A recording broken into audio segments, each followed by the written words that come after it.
जैसे प्रस्तावना को क्या क्या कहा जाता है, तो हम कह सकते हैं प्रस्तावना को परिचय पत्र कहा जाता है। प्रस्तावना को परिचय पत्र कहा जाता है। दूसरी बात हम कह सकते हैं प्रस्तावना को भूमिका कहा जाता है। प्रस्तावना को भूमिका कहा जाता है। प्रस्तावना को कुंजी कहा जाता है। प्रस्तावना को कुंजी कहा जाता है। जबकि अगर बात की जाती है संविधान का परिचय पत्र, संविधान का परिचय पत्र इनकी प्रस्तावना को किसके द्वारा कहा जाता है, तो हम ध्यान रखेंगे जो परिचय पत्र कहा जाता है प्रस्तावना को N.A. पालकीवाला के द्वारा, N.A. पालकीवाला के द्वारा हम ध्यान रखेंगे कि संविधान का परिचय पत्र इसे कहा जाता है। जबकि इसे और क्या कहा जाता है, तो इसे संविधान की भूमिका कहा जाता है। और दूसरी बात हम कह सकते हैं इसे कुंजी भी कहा जाता है। जबकि अगर देखा जाता है कि प्रस्तावना को संविधान की आत्मा किसने कहा, प्रस्तावना को संविधान की आत्मा किसके द्वारा कहा जाता है, तो हम ध्यान रखेंगे प्रस्तावना को संविधान की आत्मा एम हिदायतुल्लाह और ठाकुर भार्गव दास के द्वारा हम कह सकते हैं एम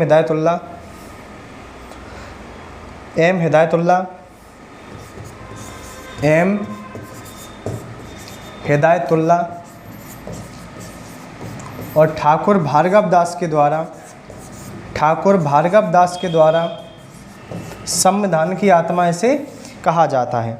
तो सर्वप्रथम अगर कभी भी देखा जाएगा प्रस्तावना की बात की जाएगी तो हम कहेंगे प्रस्तावना को क्या कहा जाता है, तो हम कह सकते हैं प्रस्तावना को कहा जाता है परिचय पत्र। और क्या कहा जाता है, तो प्रस्तावना को भूमिका कहा जाता है। जबकि अगर ये पूछा जाता है कि प्रस्तावना को परिचय पत्र किसके द्वारा कहा जाता है, तो हम कह सकते हैं प्रस्तावना को परिचय पत्र N.A. पालकीवाला के द्वारा कहा जाता है। और क्या कहा जाता है, तो हम इसे कह सकते हैं कुंजी कहा जाता है। क्या कहा जाता है, कुंजी कहा जाता है। जबकि संविधान की आत्मा प्रस्तावना को किसने कहा, तो हम ध्यान रखेंगे एम हिदायतुल्लाह और ठाकुर भार्गव दास के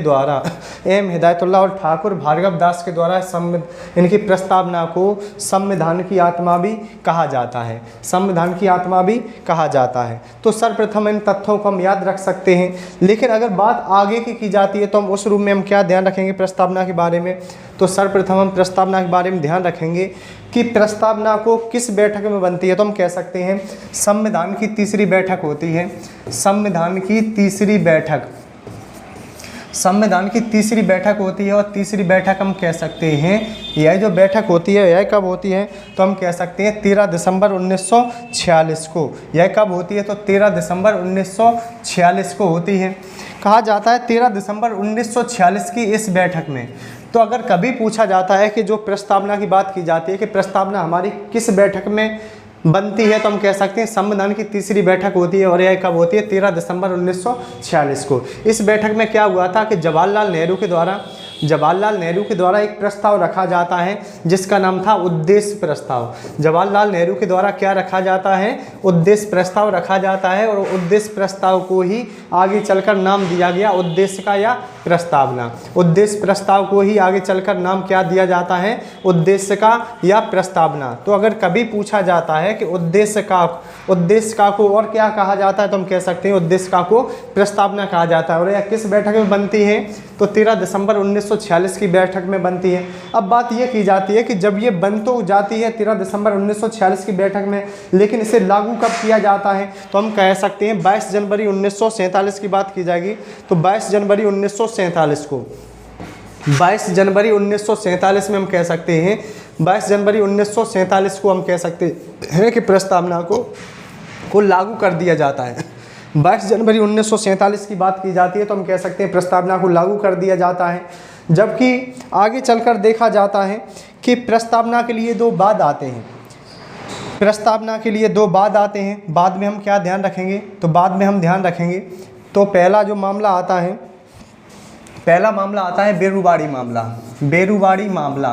तो बेरुवाड़ी मामला की बात की जाएगी तो बेरुवाड़ी मामला कब आता है, तो ये आता है 1960 में। बेरुवाड़ी मामला कब आता है, 1960 में। जबकि एक मामला और आता है जिसकी अगर बात की जाएगी तो हम ध्यान रखेंगे केशवानंद भारती मामला की बात की जाएगी तो ये कब आता है, 1973 में आता है। केशवानंद भारती मामला कब आता है, तो 1973 में आता है, जबकि बेरूबारी मामला कब आता है तो हम ध्यान रखेंगे 1960 में आता है। तो कहा जाता है कि जब ये बेरूबारी मामला आया तो इसने कहा कि प्रस्तावना है, प्रस्तावना संविधान का भाग नहीं है, प्रस्तावना संविधान का भाग नहीं है और ना ही इसमें संविधान संशोधन किया जा सकता है, ना ही इसमें संविधान जो संशोधन है वह नहीं किया जा सकता है। तो ऐसा किसके द्वारा कहा जाता है तो हम कह सकते हैं कि बेरूबारी मामला के द्वारा कहा गया प्रस्तावना ना तो संविधान का भाग है, ना ही इसमें संविधान संशोधन हम कर सकते हैं। और ये मामला कब आता है तो 1960 में आता है।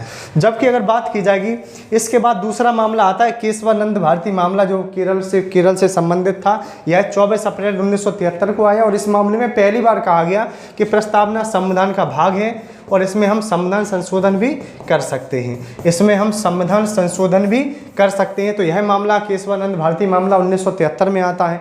लेकिन आगे चलकर क्या हुआ कि जब इस मामले के द्वारा कह दिया जाता है कि हम संविधान संशोधन कर सकते हैं तो इसके बाद तुरंत ही एक नया संविधान संशोधन हुआ जिसके द्वारा इसमें 3 नए शब्द जोड़ दिए जाते हैं। तो ये कब होता है तो हम कह सकते हैं 42वां संविधान संशोधन 1976, 42वां संविधान संशोधन 1976। और इस इनकी संविधान संशोधन को मिनी कॉन्स्टिट्यूशन भी कहा जाता है। इस संविधान संशोधन को मिनी कॉन्स्टिट्यूशन भी हम कह सकते हैं, कहा जाता है एक छोटा संविधान, क्योंकि इसी संविधान संशोधन द्वारा हम कह सकते हैं प्रस्तावना में 3 नए शब्द जोड़ दिए जाते हैं, समाजवादी, धर्मनिरपेक्ष और अखंडता। समाजवादी, धर्मनिरपेक्ष और अखंडता हम कह सकते हैं, ये जो 3 शब्द होते हैं वह इस संविधान संशोधन के द्वारा जोड़े जाते हैं। तो ये जोड़े क्यों गए थे, क्योंकि इनको मान्यता मिल जाती है, संविधान संशोधन की मान्यता केशवानंद भारती मामला में ये जानकारी मिल जाती है। दूसरी बात, बेरूबारी मामला ऐसे भाग नहीं मानता था, लेकिन जब इस मामले के द्वारा भाग माना गया तो इसके बाद संविधान संशोधन हुआ, 42वां संविधान संशोधन। और 42वें संविधान संशोधन के द्वारा इसमें 3 नए शब्द जोड़ दिए जाते हैं, समाजवादी, धर्मनिरपेक्ष और अखंडता। जबकि अगर बात की जाती है कि प्रस्तावना को कहां से अपनाया गया है, प्रस्तावना को किस देश से लिया गया है, तो हम कह सकते हैं प्रस्तावना को अपनाया गया है अमेरिका से। प्रस्तावना को कहां से लिया गया है तो हम कह सकते हैं प्रस्तावना को अमेरिका से लिया गया है, प्रस्तावना को अमेरिका से लिया गया है। तो ये वेरी इंपॉर्टेंट पॉइंट होता है कि प्रस्तावना को कहां से लिया गया है तो अमेरिका से लिया गया है। तो इसके बाद अगर देखा जाता है कि प्रस्तावना की विषय वस्तु क्या है, प्रस्तावना की विषय वस्तु क्या है, तो विषय वस्तु में हम ध्यान रखेंगे कि जो प्रस्तावना की शुरुआत होती है, प्रस्तावना की शुरुआत होती है, तो प्रस्तावना की शुरुआत होती कहाँ से है तो हम ध्यान रखेंगे प्रस्तावना की शुरुआत होती है हम भारत के लोग, हम भारत के लोग। तो शुरुआत प्रस्तावना की होती है हम भारत के लोग। अब बात अगर कभी पूछा जाता है कि प्रस्तावना की शुरुआत कहाँ से होती है तो हम ध्यान रखेंगे हम भारत के लोग। और जबकि इसके बाद क्या पंक्तियाँ यानी कि क्या शब्द होते हैं तो हम कह सकते हैं संपूर्ण, प्रभुत्व, संपन्न। तो हम शब्दों को याद रख सकते हैं, संपूर्ण, प्रभुत्व, संपन्न, समाजवादी, पंथनिरपेक्ष,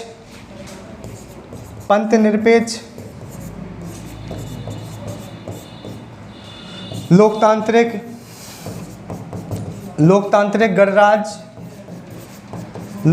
गणराज्य, न्याय, स्वतंत्रता, समता, बंधुत्व। तो अगर कभी भी देखा जाता है आदि की बात हम कह सकते हैं विषय वस्तु में की जाती है।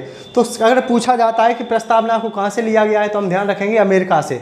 प्रस्तावना की शुरुआत कहाँ से होती है तो हम भारत के लोग। जबकि इनमें कौन कौन से शब्द होते हैं तो हम कह सकते हैं संपूर्ण, प्रभुत्व होता है, संपन्न, समाजवादी, पंथनिरपेक्ष या धर्मनिरपेक्ष, जिसे 42वां संविधान संशोधन 1976 के द्वारा पंथनिरपेक्ष को जोड़ा जाता है, लोकतांत्रिक, गणराज्य, न्याय, स्वतंत्रता, समता और बंधुत्व आदि की जो चर्चा है वह प्रस्तावना में की जाती है। इसके बाद अगर देखा जाता है कि प्रस्तावना के तत्व कितने होते हैं तो प्रस्तावना के तत्व होते हैं 4। प्रस्तावना के तत्व कितने होते हैं तो प्रस्तावना के तत्व होते हैं 4। अब कौन कौन से 4 तत्व होते हैं तो हम ध्यान रखेंगे अधिकार का स्रोत। पहला जो तत्व होता है प्रस्तावना के अधिकार का स्रोत, प्रस्तावना के अधिकार का स्रोत, पहला जो तत्व होता है वह क्या होता है प्रस्तावना के अधिकार का स्रोत। तो अगर कभी पूछा जाता है अधिकार का स्रोत में क्या उल्लेख मिलता है तो हम कह सकते हैं प्रस्तावना के अधिकार के स्रोत में देखा जाता है कि यह जो तत्व कहता है कि यह भारत के जितने भी लोग होंगे उनको अधिकारों को यह बढ़ावा देती है, भारतीय लोगों के अधिकारों को बढ़ावा देना, भारतीयों के अधिकार को बढ़ावा देना, अधिकार को बढ़ावा देने का जो कार्य है हम कह सकते हैं वह किसके द्वारा किया जाता है, तो प्रस्तावना के अधिकार के स्रोत के द्वारा। और ये कौन सा तत्व है, तो हम ध्यान रखेंगे पहला तत्व है। जबकि दूसरा तत्व कौन सा है, तो दूसरा तत्व होता है प्रकृति। दूसरा तत्व कौन सा है, तो प्रस्तावना का उद्देश्य। दूसरा तत्व कौन सा है, तो दूसरा होता है उद्देश्य। और तीसरा तत्व कौन सा है, तो प्रकृति। और चौथा जो तत्व होता है वह लागू होने की तिथि, लागू होने की तिथि। तो अगर पूछा जाता है कि प्रस्तावना के तत्व कितने होते हैं, तो हम ध्यान रखेंगे प्रस्तावना के जो तत्व होते हैं वह 4 होते हैं। तो पहला तत्व कौन सा है, प्रस्तावना के अधिकार का स्रोत। और इसमें एक लाइन को जोड़ा जाता है जिसको हम ध्यान रखेंगे, यह भारतीयों के अधिकार को बढ़ावा देती है। जबकि उद्देश्य में हम क्या ध्यान रखेंगे, तो उद्देश्य में हम ध्यान रखेंगे जो प्रारंभिक जो शब्द हैं, संप्रभु, समाजवादी। तो इसमें हम शब्दों को याद रखेंगे जिसमें नाम संप्रभु, समाजवादी, पंथनिरपेक्ष, लोकतांत्रिक, गणराज्य।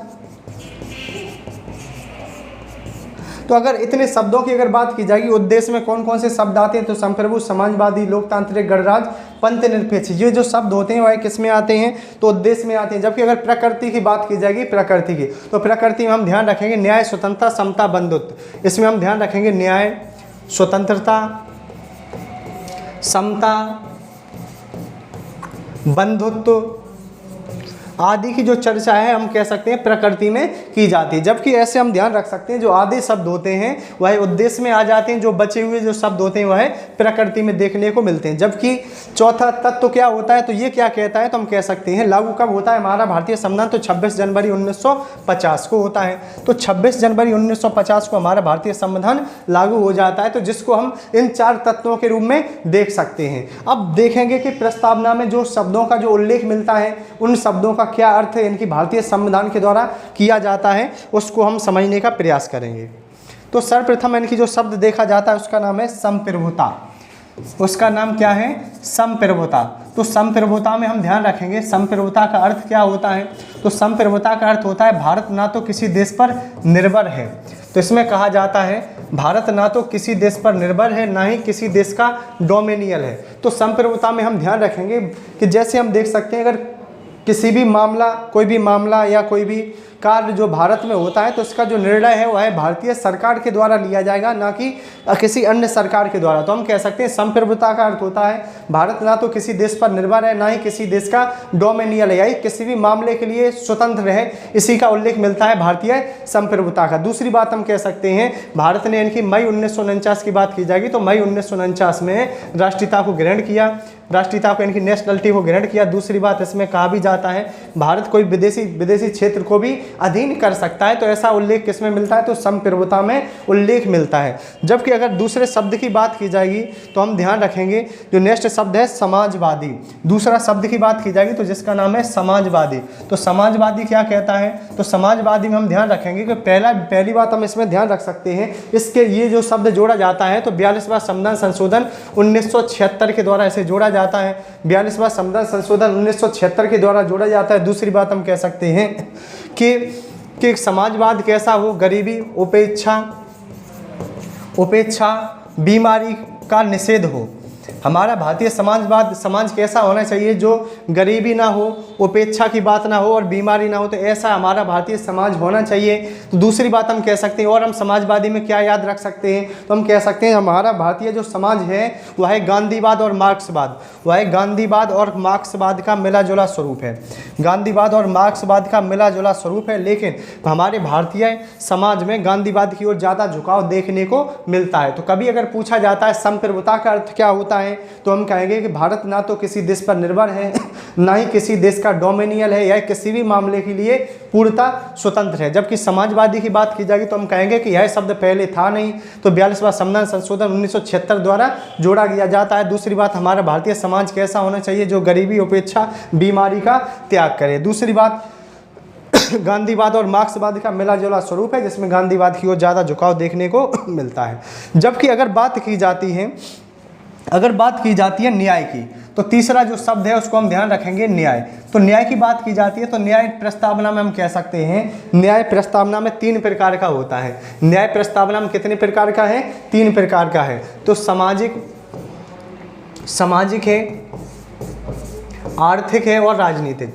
न्याय कितने प्रकार का है? तो हम ध्यान रखेंगे सामाजिक, आर्थिक और राजनीतिक। तो इसका अर्थ क्या होता है? तो अर्थ होता है, हम ध्यान रखेंगे, सामाजिक का अर्थ होता है किसी भी व्यक्ति की सामाजिक स्थिति को देखकर हम उसका मजाक या उपहास नहीं उड़ा सकते हैं, तो ऐसा तो सामाजिक में कहा जाता है। आर्थिक में क्या कहा जाता है? किसी भी व्यक्ति की आर्थिक स्थिति के आधार पर हम उसका मजाक या उपहास नहीं उड़ा सकते हैं। जबकि राजनीतिक क्या कहता है कि कोई भी न्यायालय हो, कोई भी स्कूल हो, कॉलेज हो आदि स्थानों पर धर्म, लिंग, जाति, जन्म स्थान आदि के आधार पर निषेध नहीं किया जाएगा, इनकी रोका नहीं जाएगा। तो ऐसा किस में उल्लेख मिलता है? न्याय में उल्लेख मिलता है। जबकि बात की जाती है नेक्स्ट, इनकी जो चौथा पॉइंट है उसका नाम है स्वतंत्रता। उसको हम ध्यान रखेंगे स्वतंत्रता के बारे में। तो स्वतंत्रता को हम ध्यान रखेंगे, स्वतंत्रता की जब भी बात की जाएगी तो स्वतंत्रता का अर्थ क्या होता है? तो हम ध्यान रखेंगे स्वतंत्रता का अर्थ होता है कि भारत में किसी भी व्यक्ति को किसी भी प्रकार की रोक टोक नहीं होगी। लेकिन इसमें एक बात का उल्लेख मिलता है, हालांकि उन्हें कुछ भी करने का लाइसेंस नहीं मिला है काम उन्हें वही करने हैं जो हमारे संविधान के दायरे में हो, हमें वही कार्य करना है। दूसरी प्रकार से हम कह सकते हैं कि स्वतंत्रता हमारे भारतीय संविधान में 5 प्रकार की है। स्वतंत्रता हमारे भारतीय संविधान में 5 प्रकार की है। और स्वतंत्रता को कहाँ से लिया गया है? तो हम कह सकते हैं फ्रांस से लिया गया है। स्वतंत्रता को कहाँ से लिया गया है? तो फ्रांस से लिया गया है। और यह कितने प्रकार की है? 5 प्रकार की है। तो हम ध्यान रखेंगे 5 प्रकार कौन से हैं? विचार अभिव्यक्ति, विश्वास, धर्म, उपासना। तो स्वतंत्रता की बात की जाएगी तो हम ध्यान रखेंगे स्वतंत्रता कितने प्रकार की होती है? 5 प्रकार की होती है। विचार, अभिव्यक्ति, विश्वास, धर्म, उपासना। और इसे कहाँ से लिया गया है? तो हम कह सकते हैं फ्रांस से लिया गया है। और कितने प्रकार की होती है? 5 प्रकार की होती है। और स्वतंत्रता का अर्थ क्या होता है? तो हम कह सकते हैं स्वतंत्रता का अर्थ होता है कि भारत के लोगों को इनकी कार्य करने की इनकी स्वतंत्रता होगी। हालांकि ये नहीं है कि वह कुछ भी कार्य करें। तो यहाँ पर ये कहा जाता है व्यक्ति वही कार्य करे जो संविधान के दायरे में आते हों। इसके बाद हम नेक्स्ट शब्द को देखेंगे, तो जिसमें हम देखने वाले हैं नेक्स्ट शब्द को, इस शब्द को इनकी देखेंगे बंधुत्व। तो अगर बात की जाती है जो 5वां शब्द है उसका नाम है बंधुत्व। तो बंधुत्व में हम ध्यान रखेंगे बंधुत्व क्या है? तो बंधुत्व का अर्थ होता है भाईचारे की भावना को बढ़ावा देना। बंधुत्व का अर्थ क्या होता है? तो भाईचारे की भावना को बढ़ावा देना। अब बंधुत्व की बात की जाती है तो बंधुत्व शब्द के लिए एक चौथे का एक भाग जोड़ा जाता है, जिसका नाम क्या है? चौथे का और आर्टिकल 51 का 51 का जो का है वह क्या कहता है? कि कहता है प्रत्येक भारतीय का कर्तव्य होगा कि वह राष्ट्रीय गान, राष्ट्रीय गीत भाईचारे की भावना को बढ़ावा दे भाईचारे की भावना को बढ़ावा दे। तो ये भारतीय प्रस्तावना में देखने को मिलता है। जबकि इसके बाद जो नेक्स्ट बात की जाती है उसको हम ध्यान रखेंगे, उसको हम ध्यान रख सकते हैं गणतंत्र के बारे में। गणतंत्र की अगर बात की जाती है तो गणतंत्र का यहाँ उल्लेख मिलता है। गणतंत्र की बात की जाती है तो यहाँ पर जो उल्लेख मिलता है वह मिलता है राजशाही। गणतंत्र की बात की जाती है तो गणतंत्र का उल्लेख मिलता है। गणतंत्र 2 प्रकारों का उल्लेख मिला है भारतीय संविधान की प्रस्तावना में। पहला राजशाही, दूसरा होता है लोकतंत्र। तो सर्वप्रथम राजशाही की बात की जाएगी तो राजशाही में कहा जाता है कि राजशाही में देखा जाता है कि एक ऐसा देश जहाँ पर राजा का पुत्र राजा बनता है तथा उसके द्वारा देश का संचालन किया जाता है, उसे हम राजशाही कहेंगे। लेकिन जहाँ पर लोगों के द्वारा चुने हुए प्रतिनिधि सर्वोच्च शक्ति का इस्तेमाल करते हैं उसे हम कहते हैं लोकतंत्र। तथा जो मताधिकार प्रणाली के द्वारा चुन के जाए उसे हम लोकतंत्र कह सकते हैं। और तथा ये प्रस्तावना में हमें देखने को मिलता है। जबकि अगर बात की जाएगी लोकतंत्र की तो लोकतंत्र में हमें ध्यान देना होगा कि लोकतंत्र को भी यहाँ पर इनकी 2 प्रकार का होता है। जैसे हम कह सकते हैं एक होता है प्रत्यक्ष की बात की जाती है, प्रत्यक्ष, और इनकी अप्रत्यक्ष की बात की जाती है। तो सर हम यहाँ पर ध्यान दे सकते हैं प्रत्यक्ष लोकतंत्र प्रत्यक्ष लोकतंत्र होता है जिसमें इनकी सभी व्यक्ति इनके मत डालने का अधिकार हो, जिसमें सभी व्यक्तियों को। लेकिन अप्रत्यक्ष होता है जिसमें लोगों के द्वारा चुने हुए प्रतिनिधि प्रतिनिधि जो होते हैं वह अपनी शक्ति के इस्तेमाल के द्वारा किसी का चुनाव करते हैं, उसे हम कह सकते हैं अप्रत्यक्ष लोकतंत्र। तो इस प्रकार इनकी प्रस्तावना में ये जो 7वां शब्द होता है उसे हम देखा हमने। इसके बाद 8वें शब्द को देखेंगे जिसका नाम है धर्मनिरपेक्ष। तो धर्मनिरपेक्ष की बात की जाएगी तो धर्मनिरपेक्ष के बारे में हम क्या ध्यान रखेंगे, धर्मनिरपेक्ष के बारे में तो धर्मनिरपेक्ष के बारे में ध्यान रखेंगे कि जो धर्मनिरपेक्ष जो शब्द होता है यह कब आता है, धर्मनिरपेक्ष जो शब्द होता है या पंथ निरपेक्ष भी जैसे कहा जाता है, तो यह कब आता है, तो हम कह सकते हैं 42वां संविधान संशोधन 1976 के द्वारा यह आता है।